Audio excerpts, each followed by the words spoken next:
سپتامبر رجبوی احمدزاده رئیس ولایت سوخت و معاون رئیس مجلس ملی پالاتای بالای پارلمان تاجیکستان 50 ساله شد. رجبوی احمدزاده اینک 3.5 سال باز از لحاظ صنعتی پیشرفته ترین تاجیکستان را بر عهده دارد.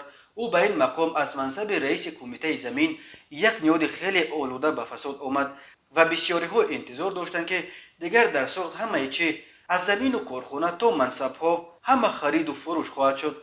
اما برخلاف این احمدزاده خیلی زود از خود یک نمونه راهبری به مردم نزدیک را به نمایش گذاشت و اولین رئیس ولایت بود که شیوه واکنش های سر به شکایت های مردم از جمله شکایت های رسیده از طریق شبکه‌های اجتماعی برو انداخت. رجبوی احمدزاده امین طور تلاش میکند خود را یک رئیس خاکسار و زمینی و با همه یک نشان دهد.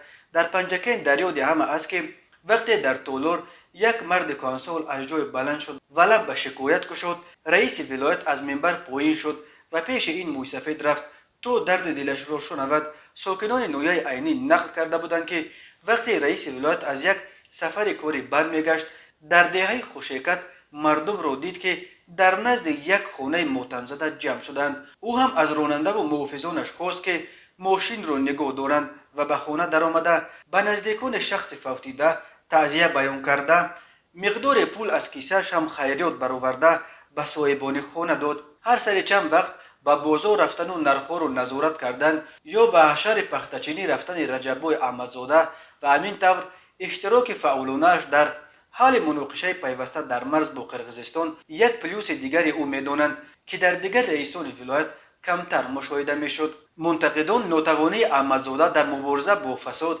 به خصوص در نظام کمیته زمین یکی از ساحه‌های از همه فساد زده در ولایت سوخت و سراسر تاجیکستان را از ضعف‌های عمده در فعالیت او می‌شمارند. مخالفین احمدزاده را یک محور اساسی فساد و کروپسیون در شمال تاجیکستان نام می‌برند، ولی تا کنون دلیل‌های مستند قابل توجه در این مورد نشر نکردند. به حد افراط رساندن پیشوازگیری‌های پردبدبه از پرزیدنت امامعلی رحمان در ولایت سوخت نیز نقطه است که فعالان جامعه شهروندی دائم برای رئیس این ولایت میکشند، ولی تقریبا هر 3 ماه برای کشودن انشاءات نو به نو به ولایت سوخت سفر کردن پرزیدنت امامعلی رحمان نیز نشان میدهد که در بالا از فعالیت او و از جمله از این شیوه پیشوازگیری‌هایش از رهبر اول خوش و راضی اند. رجبوی احمدزاده 16 سپتامبر سال 1971 در شهر خوجند به دنیا آمده. سال 1993 دانشگاه خیمی تکنولوژی جمهوری قزاقستان را با اختصاص مهندس تکنولوژ و سال 2010 اکادمی خدمتی دولتی وابسته به پرزیدنت روسیه را ختم کرده است. رجبوی احمدزاده فعالیت کاریش را سالهای 1993-1994 به حیث مهندس تکنولوژ کارگاه شیشه بروری زواد لال آغاز کرده و سالهای 2016-2018 در مقام رئیس کمیته دولتی اداره زمین و گردیزی جمهوری تاجیکستان کار کرده.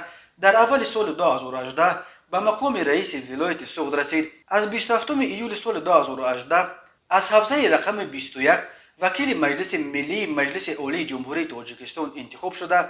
بلافاصله بعد انتخابش معاون رئیس پالاتای بالای پارلمان انتخاب شد. رجبوی احمدزاده زن و 4 فرزند دارد.